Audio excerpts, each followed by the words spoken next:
नमस्कार विद्यार्थी मित्रांनो, आता आपण समाजसुधारक या घटकावरचे प्रश्नोत्तरे घेणार आहोत. तर पहिला प्रश्न बघा, राजाराम मोहन रॉय यांचा जन्म कोठे झाला? तर याचं अचूक उत्तर आहे पश्चिम बंगालमधील हुगळी जिल्ह्यातील राधानगरी या गावी 22 मे 1772 रोजी जन्म झाला. तर मृत्यू जो आहे तो 27 सप्टेंबर 1883 मध्ये झाला. पुढचा प्रश्न बघूया, आत्मीय सभेची स्थापना कोणी केली? तर आत्मीय सभेची स्थापना जी आहे ती राजाराम मोहन रॉय यांनी 1815 मध्ये एकेश्वरवादाचा प्रसार करण्यासाठी आत्मीय सभेची स्थापना केली होती. कशासाठी केली होती?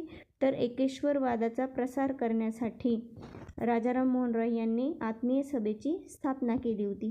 त्याच्यानंतर आपण पुढचा प्रश्न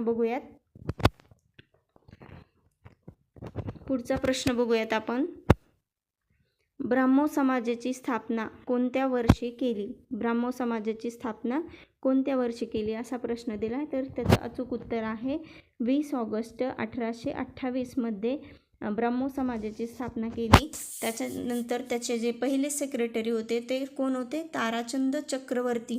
हे लक्षात ठेवा, पहिले सेक्रेटरी कोण होते? ताराचंद चक्रवर्ती हे होते. त्याच्यानंतर पुढचा प्रश्न, संवाद कौमुदी वृत्तपत्र कोणी सुरू केले? संवाद कौमुदी हे जे वृत्तपत्र आहे ते कोणी सुरू केले? पाक्षिक म्हणून ओळखलं जात होतं.